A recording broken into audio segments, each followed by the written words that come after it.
Crossing the U.S. border is a journey filled with hope, but also grave dangers. In this video, we'll explore 5 real stories of immigrants who faced the most disturbing and tragic deaths on their quest for a better life. These stories highlight the risks and the human cost behind the headlines. It was June 2019 in Matamoros, Mexico. Oscar Alberto Martinez Ramirez, a 25-year-old man from El Salvador, stood beside his 21-year-old wife, Tanya Vanessa Avalos, and their 23-month-old daughter, Valeria. After months of waiting at the U.S. Mexico border, the family was exhausted and desperate. The delays in the asylum process were overwhelming, and their hopes for a better life were fading. Oscar, Tanya, and Valeria had left their home in San Martin in April, seeking safety in the United States. They spent 2 months in a migrant camp at the Puerto Mexico Bridge, enduring harsh conditions. Overcrowding, food shortages, and unbearable heat above 110 degrees made their situation more difficult. Like many others, they were waiting for their chance to request asylum in the US, but time was running out for Oscar. He realized that it could take months for their asylum request to be processed. Growing increasingly desperate, he made a fateful decision to try crossing the Rio Grande, the dangerous river that separated them from the United States. On June 23rd, Oscar carried Valeria across the river to the US side. After safely placing her on the riverbank, he turned back to help Tanya. In a heartbreaking moment, Valeria, confused and scared as she watched her father leave, jumped into the river to follow him. Seeing her in danger, Oscar immediately swam back to save her. He managed to reach her, tucking her into his shirt to keep her close, but the current was too strong, and both father and daughter were pulled under. Tanya, still on the Mexican side, could only watch in horror as her husband and daughter were swept away by the river. Their bodies were found 12 hours later, just half a mile from an international bridge. A photograph taken by journalist Julia Leduc captured the heartbreaking scene. Oscar and Valeria lay face down in the shallow water, with Valeria's arm draped over her father's neck, as if she had clung to him in her final moments. The image spread quickly across the world, drawing comparisons to the tragic photo of Alan Kurdi, the young Syrian boy who was found dead on a Turkish beach in 2015. Oscar and Valeria's deaths showed the dangerous conditions faced by migrants fleeing turmoil, poverty, and corruption in Central America. Many, like Oscar and his family, risked everything in hopes of a better future. The asylum process had become even more difficult under the Trump administration, which tightened immigration policies and created long delays. As a result, many migrants resorted to crossing dangerous routes like the Rio Grande. Unfortunately, Oscar and Valeria were not the only victims of the treacherous journey. On the same day they drowned, 2 infants, a toddler and a woman died from heat exhaustion nearby. In April, a group of 4 Hondurans, including 3 children, drowned when their raft capsized in the Rio Grande. Claudia Hernandez, a local police officer, warned of the river's dangers, explaining that its currents and whirlpools were deadly for those unfamiliar with it. Despite warnings from activists like Isabel Tercios, a nun who helped run a migrant shelter, desperation often pushed people to take the risk. Tercios described how many migrants, without life jackets or safety measures, believed that, if it was meant to be, they would make it. The tragic deaths of Oscar and Valeria triggered widespread reactions. Pope Francis expressed deep sadness, while the UN High Commissioner for Refugees, Filippo Grandi, condemned the circumstances that led to their deaths. In the US, political figures, including Kamala Harris and Beto O'Rourke, voiced their outrage, placing blame on immigration policies for the tragic loss of life. Back in El Salvador, Oscar's mother, Rosa Ramirez, mourned the loss of her son and granddaughter. She had urged him not to go, fearing something terrible might happen, but Oscar, driven by the hope of a better future for his family, chose to take the risk. In the end, the journey claimed their lives, leaving behind a grieving mother and a shattered family. It was June 27th, 2022, in San Antonio, Texas, when one of the deadliest human smuggling incidents in U.S. history occurred. On that tragic day, 67 migrants were crammed inside a sweltering tractor-trailer, with no ventilation or water, left to die in unbearable heat. Among the victims were people from Mexico, Guatemala, Honduras, and El Salvador, all hoping for a better life in the United States. But for 53 of them, including several children, this journey ended in tragedy. 2 of the victims, Pascual Melvin Guachiac Sipac and Juan Wilmer Tulul Tepaz, were teenage cousins from the small village of Nahuala, Guatemala. Pascual, 13 years old, had left his home just 15 days earlier, eager to reunite with his father in Houston, Texas. His last message to his mother, Maria Sipac Coy, was, "Mom, Today they are taking me in a trailer. She still keeps that message on her phone, a heartbreaking reminder of her son's final words. 1.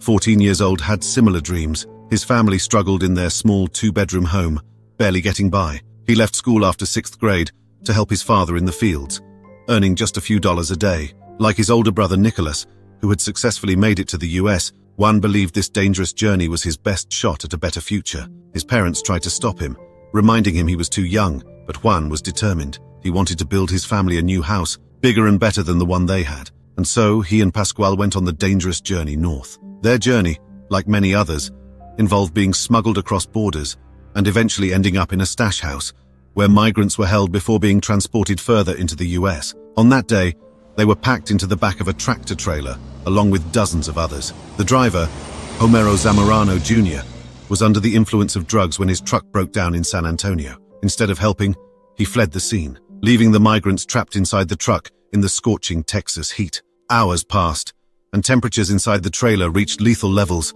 By the time authorities found the truck, it was too late for most of the passengers. Back in Guatemala, the news devastated Pascual and Juan's families. Pascual's mother, Maria, could hardly believe her son was gone. He was so excited to see his father again, she repeated through tears. Meanwhile, Juan's parents, Magdalena and Manuel, were heartbroken. Their youngest son was buried just days before what would have been his 15th birthday. The tragedy affected families across Central America and Mexico. In Honduras, Karen Caballero lost her 2 sons, Fernando and Alejandro, along with Alejandro's girlfriend, Margie. They had left their home hoping for a better future, but instead, they met the same fate as Pascual and Juan.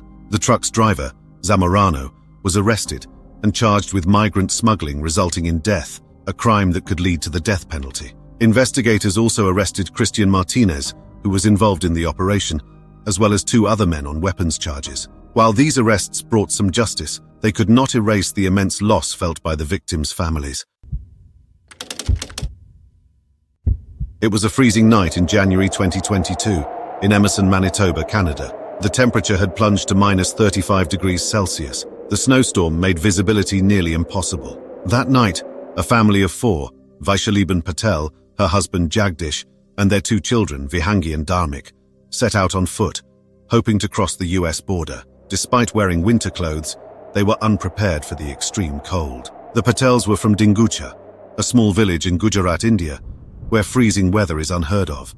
But despite the harsh conditions, they pressed forward. Their goal was the US, only 12 meters away. Tragically, they never made it. On January 19, 2022, Canadian authorities found the family's bodies in an empty field, just steps from the border. The news shocked both Canada and India, raising questions about how they ended up in this situation. The Patel family's journey from their home in Western India to the icy plains of Manitoba was puzzling and heartbreaking. Their story shines a light on the pressures and economic challenges that drive people to leave their home countries, often risking everything for a better life. The Patels were one of many families caught in the dangerous world of human smuggling, trying to find a future in North America. Dingucha, where the Patels lived, is a small village with about 3,500 residents, most of them working in agriculture. The Patel family had a modest home, and although their surroundings were simple, they seemed to have a stable life. Jagdish and Vaishaliban were educated and had once been teachers.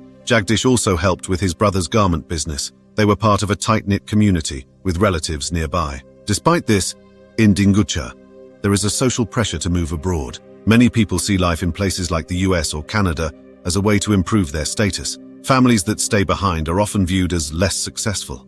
This pressure likely influenced the Patels. In January 2022, they left India for Toronto, Canada, with hopes of crossing into the US. However, it's unclear how they made their way from Toronto to Emerson, Manitoba, a small town over 2,000 kilometers away. They may have traveled by land, but no domestic flight records were found. By January 18th, they were in Emerson, a quiet town of 700 people, sitting right on the border between Canada and the US. Emerson is far from a busy city. It's a quiet retirement community with just a few stores. The US border is visible from the town, with North Dakota to the right and Minnesota to the left.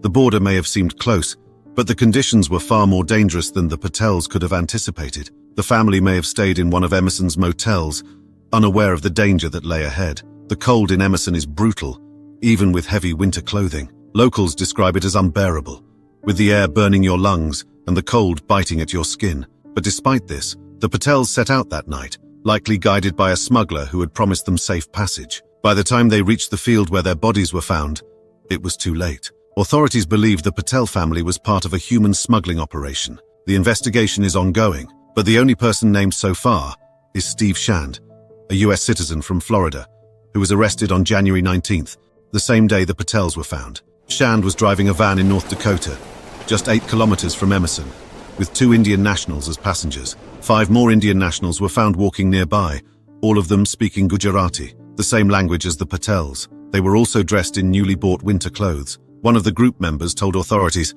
he had paid a large sum to enter Canada using a fake student visa, expecting to be driven to Chicago. Another member carried a backpack full of children's clothes and toys, even though he had no children with him. The group mentioned that a family of 4 had been left behind. The investigation continues, but the main question remains: what drove the Patels to risk everything on such a dangerous journey? Economic pressures and social expectations were likely major factors. Many people in India view countries like the US and Canada as lands of opportunity, where success is within reach. This belief has led to the rise of human smuggling networks that offer risky border crossings. Sadly for the Patels, the dream of a better life ended in tragedy. Their story serves as an example of the dangers migrants face in pursuit of a brighter future.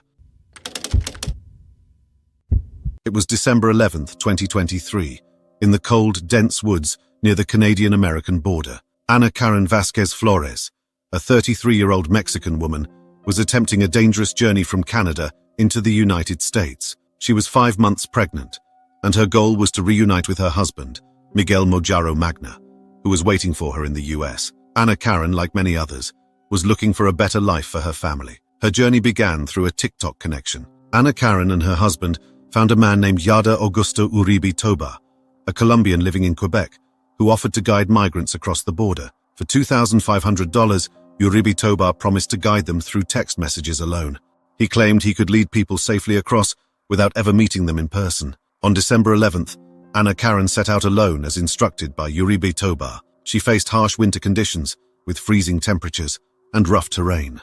The woods of northern New York are known for their brutal winters, and Ana Karen was unprepared for what lay ahead. She had already fled the dangerous Mexico-US border, believing the northern route through Canada would be safer. Unfortunately, this new path would prove just as deadly. Her husband, Miguel, stayed behind, anxiously following her progress through text messages. Uribe Tobar assured him it would take around 3 hours for Ana Karen to cross the waterway and reach the US. But as the hours passed with no sign of her, Miguel's worry grew. He kept checking his phone, hoping for a message that never came. By the evening, when Ana Karen still hadn't shown up, Miguel knew something was wrong and contacted US Border Patrol.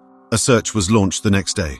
On December 12th, US Customs and Border Protection, or CPB, along with the Clinton County Sheriff's Office, began looking for Ana Karen. 9 forest rangers were brought in to search the area, focusing on the Great Chazy River. This river, known for its cold, fast-moving waters, was extremely dangerous, especially for someone without the proper gear or experience. As the search continued into December 14th, more resources were added. 13 forest rangers and local and federal authorities combed the area. Finally, at 11 a.m., an airboat crew made a tragic discovery. Ana Karen's body was found floating in the icy waters, upstream from the State Route 11 bridge. She had drowned while attempting to cross the Great Chazy River. Her body was taken to the Clinton County Coroner's Office, where the cause of death was confirmed. Ana Karen's tragic end wasn't an isolated case. In recent months, more migrants had been trying to cross from Canada into the US, thinking it was a safer option compared to the turmoil at the Mexico-US border. But the northern route was proving just as dangerous. Earlier in the same month, US Border Patrol rescued 2 other migrants who had also attempted the same crossing. Last year, several migrants died trying to make the same journey, unprepared for the freezing conditions. Many, like Ana Karen, believed they could cross with just regular clothing and shoes, unaware of how harsh the conditions were. As Major Nicholas Leon of the Clinton County Sheriff's Office explained, "You can't go through North Country woods in tennis shoes and expect to be okay." Ana Karen's death sparked outrage among migrant advocates. In January 2024, a month after her death, a vigil was held in Montreal in her memory. The event was organized by Solidarity Across Borders and the Caring for Social Justice Collective. It was not only a tribute to Ana Karen, but also a protest against what activists called racist immigration laws and deadly border policies. Mary Foster from Solidarity Across Borders said, "Anna Karen was simply trying to reach her family. Why shouldn't she be able to do that?" The man responsible for guiding Anna Karen, Yada Augusto Uribe Tobar, was arrested in Quebec by the RCMP at the end of December. U.S. authorities charged him with 3 counts of smuggling related to Anna Karen's death. Court documents revealed that Uribe Tobar had been stopped by Canadian police in September, just months before her death, while transporting 4 other migrants near the U.S. border. Although he was released, the 4 individuals were arrested the next day after crossing the border. Uribe Tobar's arrest exposed an underground network of smugglers who exploit desperate migrants. Many, like Uribe Tobar, use platforms like TikTok to offer dangerous illegal services. Anna Karen placed her trust in someone she never met, paying $2,500 for a promise that ended in tragedy. It was March 21st, 2024, in Otay Mesa, California, a town near the U.S. Mexico border. Petronila Elizabeth Poma Perez, a 24-year-old woman from Guatemala, was among a group of migrants trying to cross into the United States. It was late, around 10:30 p.m., and the journey was dangerous. Ahead of them stood the 30-foot-high border wall. Petronila, desperate to reach safety, had no idea the night would end in tragedy. The group brought ladders and began climbing the wall. Border Patrol agents were already nearby and saw them. They shouted warnings, urging the group to stop, but Petronila was already at the top of the wall. At 10:31 p.m., a Border Patrol agent arrived. Spotting Petronila clinging to the top, his body camera recorded the next 24 minutes, which captured her final moments. In Spanish, the agent begged her not to move. He tried to comfort her, saying, "Please stay there, help is coming." But Petronila was terrified. Stuck 30 feet above the ground, the agent kept repeating his pleas, calling for help from the San Diego Fire Department. They were supposed to bring a ladder, but time passed, and no help arrived. Another migrant asked the agent if they could use a nearby ladder to help her, but the agent refused, insisting they wait for the fire department. Petronila's grip was weakening, and her panic was clear. She cried out, saying she was going to fall. Finally, after 14 minutes, a fire truck arrived, but there was a problem. They were on the wrong side of the wall. The truck couldn't make it through the nearest gate and had to find another way. Meanwhile, Petronila's pleas grew more desperate. At 10:54 p.m., just after her final cry for help, she slipped. Her body hit the ground with a loud thud, and the agents rushed to her, but it was too late. Petronila was unresponsive, her head severely injured. Blood pooled from the impact, and an agent quietly muttered, "I think she's done, bro." The firefighters, delayed by wrong directions, arrived on the correct side 10 minutes later, but by then, Petronila had already died. An officer later remarked, "They didn't make it in time, she couldn't hold on." Petronila's death sparked immediate concern. Human rights groups highlighted that the tragedy could have been prevented. The San Diego Fire Department admitted their delay played a role in the outcome and expressed their sorrow, saying they strive to save lives. However, for people like Petronila, those efforts didn't change what had happened. Advocates pointed to larger issues with U.S. border policies. Amy Fisher, from Amnesty International USA, said Petronila might not have felt the need to scale the wall if she had access to safe entry points, as required by U.S. law. Pedro Rios, from the American Friends Service Committee, agreed, saying that border policies force migrants into life-threatening situations. He added that Petronila's death should prompt serious questions about these policies. Nicole Ramos, from Al Otro Lado, described Petronila's death as a predictable result of U.S. policies, arguing that the taller border walls were designed to make crossing more dangerous. She called these deaths an expected outcome of a system that treats lives as disposable. The U.S. Mexico border is known for its dangers.